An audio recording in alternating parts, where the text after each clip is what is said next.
Donc je demande la venue de notre ami Julien Lemaire pour nous témoigner son adhésion à Demain la Terre, qui fait partie maintenant des vieux de l'association. Hein, n'est-ce pas, Julien? Allez, je te laisse la parole. Bonjour à tous et à toutes. Donc je vais vous présenter succinctement la ferme de la Motte. Donc la ferme de la Motte, nous sommes une entreprise 100% familiale, 5 associés, frères et cousins. Nous sommes basés entre les Beauces et les Châteaux de la Loire, sur un site unique. Nous commercialisons 64 000 tonnes de produits, dont 20 000 tonnes de produits bio. À la ferme de la Motte, nous sommes 230 collaborateurs permanents, avec une capacité de conditionnement toute l'année et un peu plus de 25 000 tonnes de stockage. Donc la ferme de la Motte a été une évolution constante dans le temps, puisque aujourd'hui, nous sommes 5 associés qui avons repris la suite de notre oncle et père, qui ont commencé les cultures d'oignons, échalotes dans les années fin 70. Donc en 40 ans, il s'est passé beaucoup de choses, avec l'intégration donc de notre génération, avec l'adhésion dans les années 90 au réseau phare. En 97, nous commercialisons nos premiers produits bio. Nous développons une production bio sur une exploitation propre à la ferme dans les années 2000. Excusez-moi.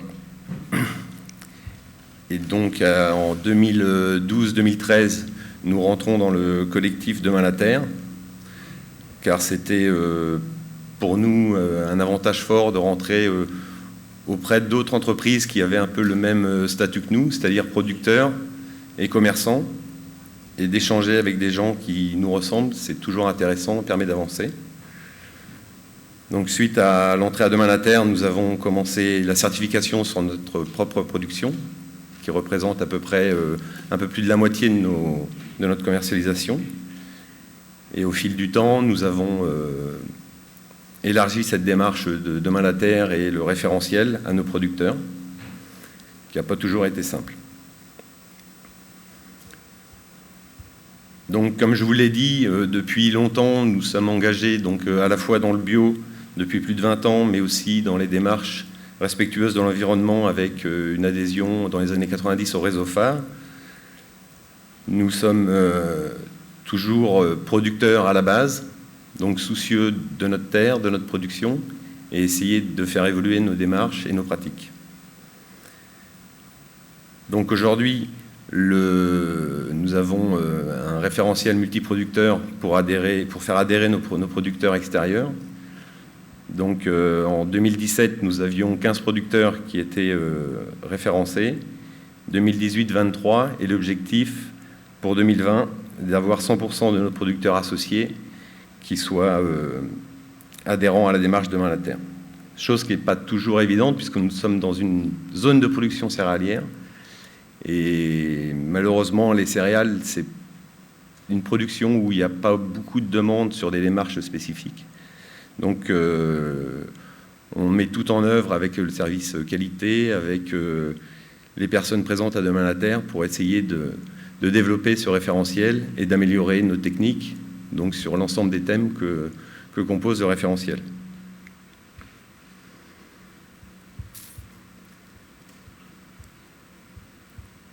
Donc, voilà.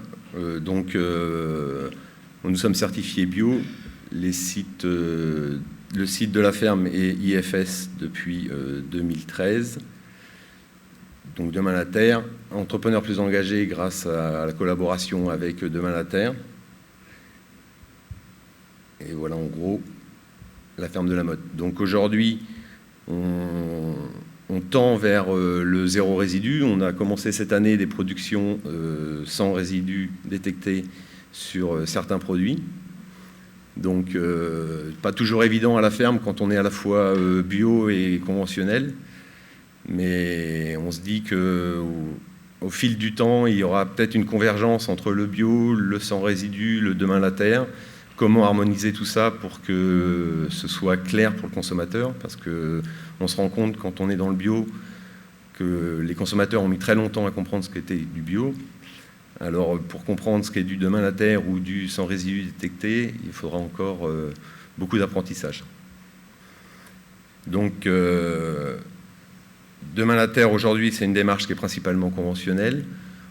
On réfléchit sans prendre d'action et de décision pour l'instant sur élargir la démarche sur le bio, parce que le bio, il y a un cahier des charges européen, c'est une chose, mais tout ce qui est responsabilité au niveau de la biodiversité, les déchets, ces choses-là ne sont pas obligatoirement bien faites par les producteurs.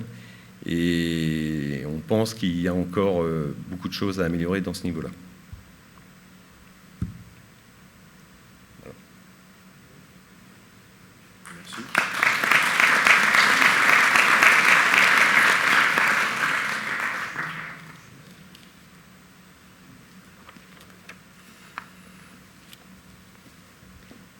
Je demande la venue de Jean-François, qui va nous présenter sa structure Saveurs des Clos.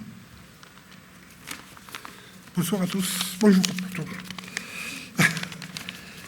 Donc voilà, je m'appelle Jean-François Note, je suis producteur de pêche à nectarine dans les Pyrénées-Orientales, dans le Roussillon. Pour vous situer un peu, c'est 20 km à l'ouest de Perpignan, en direction de l'Andorre. Donc je suis président de la coopérative IFruits, groupe Saveurs des Clos, depuis 7 ans, que j'ai le plaisir de présider sous la direction de François, qui est ici aussi depuis 7 ans aussi. Donc, présenter la coopérative IFruits est une ancienne coopérative fondée en 1945, qui a vécu tout au long de sa vie, comme beaucoup de coopératives, au gré des problèmes agricoles, etc. En 1998, on a fondé une SARL adhérente, intégrée à la coopérative, qui s'appelle le groupe Saveurs des Clos.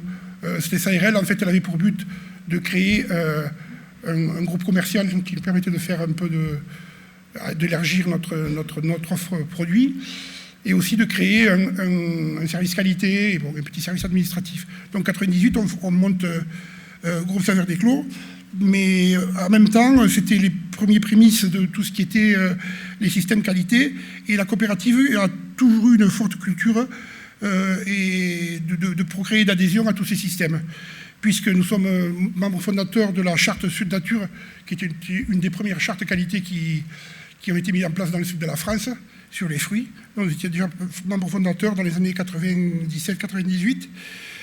Quelques années après l'apparition de REPGAP, qui est devenu Global Gap, nous sommes certifiés depuis 2003. Par la suite, ça a été l'agriculture raisonnée en 2004. En 2006, on a été la première station certifiée IFS, fruits à noyaux. Et donc, nous avons participé aussi à l'élaboration de la charte, plus récemment, verger éco-responsable. Donc voilà, c'est l'avis de notre entreprise. Dans le Roussillon, dans les années 2000, nous avions un gros souci. Nous avions un gros souci un virus que beaucoup d'entre vous connaissent, qui s'appelle la Charca, qui est une maladie de quarantaine, qui est un virus qui s'attaque aux vergers, qui décime les vergers. On a l'équivalent chez les producteurs d'olives. Depuis quelque temps, on a un gros problème aussi avec les producteurs d'oranges dans le secteur américain. On a l'enroulement chlorotique sur l'abricot. Voilà, c'est ce genre de maladie. Donc cette maladie décime le verger, donc on nous oblige à l'arracher. Et donc notre société s'est trouvée confrontée à une perte de potentiel inquiétante, accompagnée comme partout dans le monde agricole, par un vieillissement de la population et une reprise d'exploitation pas toujours suivie des faits. Donc structurellement, on s'est retrouvé avec on va dire un déclin. En même temps de cela, une entreprise emblématique producteur de pêche qui s'appelait les Domaines Champé était en forte difficulté économique et financière. Et nous les avons rencontrés, nous avons trouvé un deal gagnant-gagnant qui faisait que nous, on leur a permis financièrement de continuer à exploiter leur domaine. Et nous, on récupérait les produits de leur production c'était un deal qui convenait parfaitement, puisque nous, ce qu'on cherchait, c'est du volume. Malgré tout cela, donc fin 2014, cette société a été mise en liquidation, et nous sommes positionnés comme repreneurs, et nous nous sommes retrouvés fin 2014, début 2015, à la tête d'un domaine de pratiquement 300 hectares sur les costières de Nîmes. Bon, voilà, c'est l'histoire. Et donc là, aujourd'hui, 2019, 7 millions d'investissements sur ce domaine, on commence à voir un peu une entreprise qui revit et qui commence pour la première année à équilibrer ses comptes. Bon, pendant ce temps, on a quand même regardé ce que faisait cette entreprise dans le temps de sa splendeur, et on s'est aperçu qu'elle était... on s'en est aperçu, et puis Domaine de la Terre nous avait contactés, et on s'est aperçu que cette entreprise, Domaine Champé, était membre fondateur de Domaine de la Terre. Donc nous avons regardé ce qu'était Domaine de la Terre, parce qu'on ne connaissait pas, et on s'est vite aperçu que c'était une association elle nous est apparue comme un support collectif à la politique qui était en place dans l'entreprise depuis de nombreuses années. Donc c'est tout naturellement qu'on a demandé l'adhésion à l'association Domaine de la Terre, ce qui a été fait en l'été 2016, je crois. Et donc on a enchaîné ça par des audits et par tout ce qui s'ensuit pour être certifié Domaine de la Terre courant 2017. Qu'est-ce qui nous intéresse dans Domaine de la Terre? Ce qui nous intéresse, la charte qu'on nous avait présentée, on a trouvé de suite qu'on était complètement en phase avec les 8 thèmes, les 8 piliers qui sont exprimés dans la charte. L'esprit RSE était très fortement exprimé, une économie, un impact positif, un respect de l'environnement et surtout une économie viable. Parce qu'on a toujours été précurseur dans les démarches qualité, mais quand même au fond de tout ça, c'est quand même la vie et le respect du producteur qui nous importait. Et donc une association qui amène ce qu'on va appeler entre guillemets pour le producteur des contraintes et une réflexion à donner, il faut qu'elle garde aussi une vue sur l'économique. Et ça pour nous c'était extrêmement important. Il y avait aussi l'intérêt pour le maintien de la biodiversité et pour la transition économique. Donc il y avait aussi un autre volet qui nous a beaucoup intéressé, c'est que Domaine de la Terre, il faut que vous sachiez aujourd'hui, c'est quelque chose que tout le monde connaît. Certification HVE, tout le monde connaît.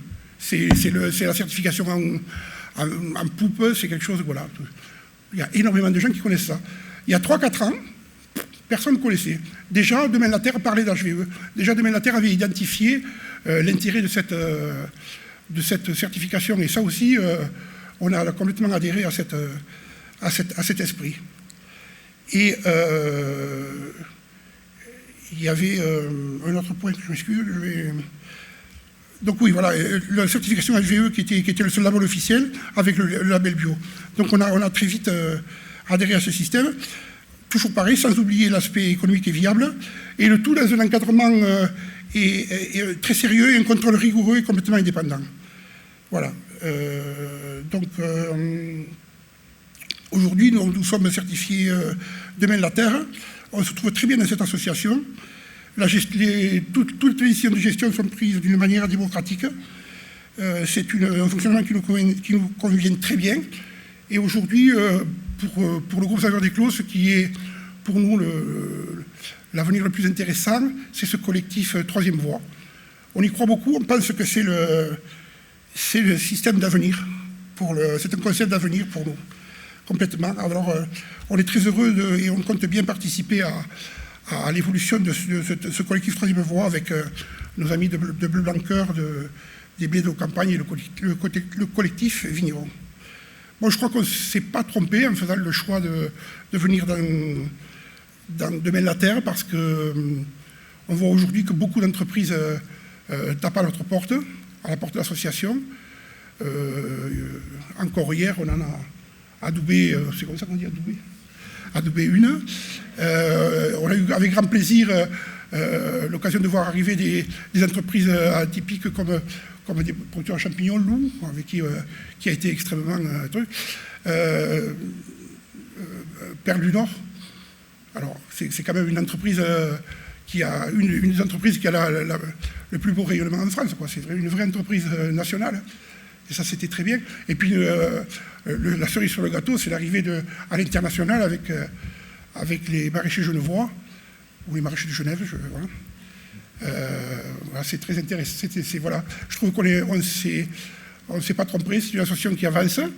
Il ne faudra pas s'endormir. Il faudra trouver les bonnes relances, parce que quand ça ronronne, les gens s'y désintéressent. Et donc voilà, on est très heureux d'être dans le domaine de la terre. On espère que toutes les personnes présentes ici qui peuvent faire quelque chose au niveau de la distribution pour nous aider à faire connaître cette marque le feront, et ça, c'est avec des moyens comme ça qu'on arrivera à développer. On croit beaucoup en cette démarche. Voilà, merci.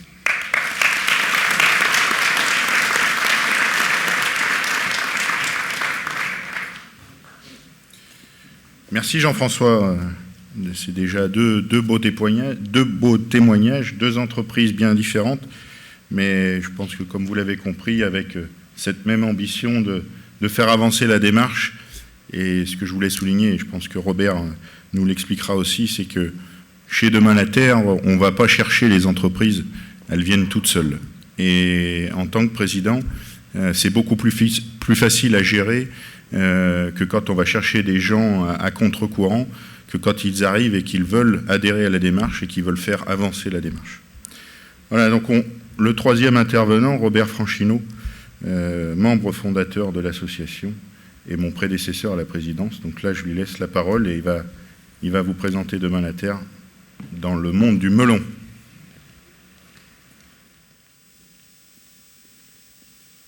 Je ne suis pas un des 5 premiers membres. Je suis arrivé l'année suivante, mais je devais être le 6e. Il faut rendre à César ce qui est à César. Merci pour l'invitation. Je vais faire vite, je sais. Hier, j'ai assisté à notre réunion, et même si on n'est plus nombreux aujourd'hui, je me dis Demain la Terre n'a pas changé. Parce qu'il y avait les mêmes tensions, il y avait les mêmes désaccords, et tout au début, c'était déjà comme ça, c'est-à-dire qu'on se retrouvait, que ce soit Joseph, Christian et tout. C'était assez musclé, donc il y avait quand même l'envie de se retrouver, parce que ce qui est propre chez les chefs d'entreprise, c'est le côté solitaire. Je veux dire, on travaille en équipe, mais pour les grands choix, on est quand même seul. Et on était content à 5, 6, 7, 8 de se retrouver pour réfléchir à l'avenir, pour faire les choix. Les choix n'ont pas toujours été partagés. Il y a deux collègues qui nous ont quittés parce qu'eux, ils voulaient changer des chiffres et pas trop parler de développement durable. Et la voie qui a été choisie, c'était celle du développement durable. Voilà, et donc, c'est pas d'aujourd'hui. Je veux saluer quelques personnes qui ont contribué à l'époque. C'est Henri Bouillot et Jean-Maurice Dupois, que j'aperçois et que je félicite, parce que le tutoiement entre les membres, les présidents qui se retrouvent, j'ai retrouvé ça dans une autre association. Je sais que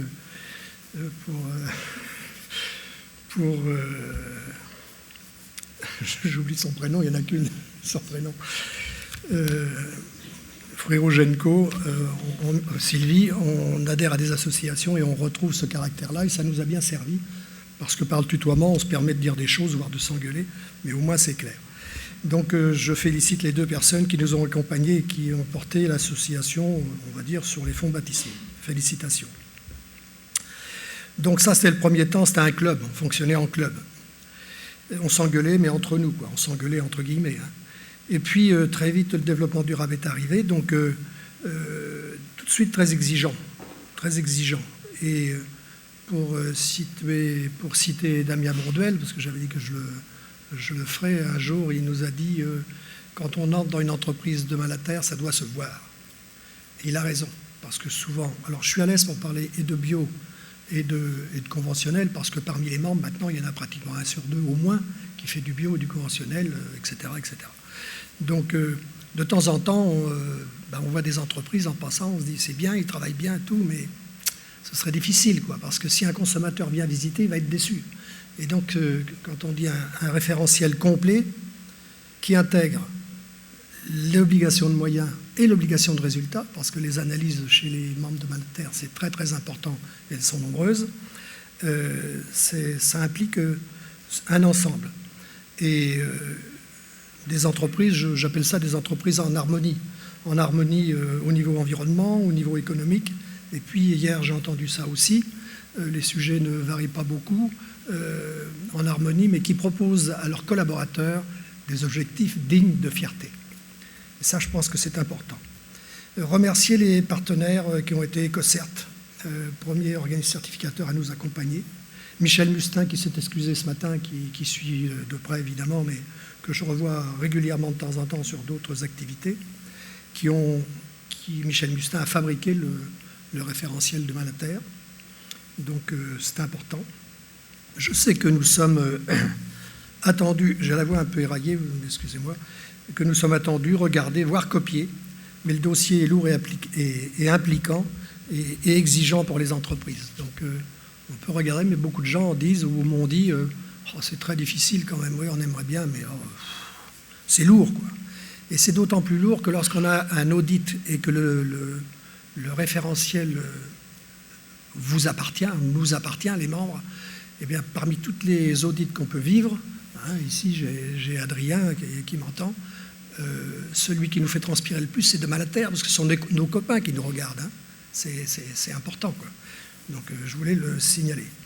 Le cahier des charges invite à toujours plus d'imagination, d'évolution et de recherche. Et je vais citer quelqu'un qui a joué un rôle important dans la politique française, et notamment culturelle. L'avenir appartient à ceux qui trouvent le lien entre la tradition et la modernité. Et je cite ça parce que c'est important. Et ensemble, on partage une vision. Ça, vous savez, quand un projet est né, il y a d'abord eu un rêve, puis une vision. Mais pour mettre ça en œuvre, ensemble, ça se fait ensemble, quoi, hein. Et c'est important. C'est important, mais on a mis le pied à l'étrier. Et quand on rêve d'entreprendre, il faut commencer. Même si on ne sait pas comment ça va se terminer et tout, il faut commencer. Parce que l'audace a du génie, l'audace, c'est le pouvoir de demain. Et Demain la Terre, ce n'est pas une récompense ni un outil durable. Demain la Terre, c'est un outil qui vit, qui a travaillé, on continue. Mais aujourd'hui, j'ai entendu ça hier, donc pour ceux qui y sont, ça continue et c'est lourd. Pour ceux qui rentrent, ce n'est pas une récompense, c'est lourd. Et je dis ça parce que, un petit peu pour terminer, parce que il faut que demain ce soit une garantie, mais une garantie de travail, de réflexion et d'évolution. Parce que ce qui nous attend, c'est très compliqué. Parce que, à la fois pour le bio, parce que figurez-vous, le bio, vous connaissez, mais 50% est importé, 50% va être vendu en grande distribution, et 50% du revenu des agriculteurs bio, qui sont nombreux et souvent petits, provient d'aide. Donc, je veux dire, c'est très... Il faut réfléchir à demain, quoi. Il faut se préparer. Donc, une réflexion commune se prépare à ça, mais c'est pas calme non plus pour les conventionnels, parce que tout le monde s'interroge, tout le monde a peur, mais quand on a un outil pour travailler ensemble, face au diktat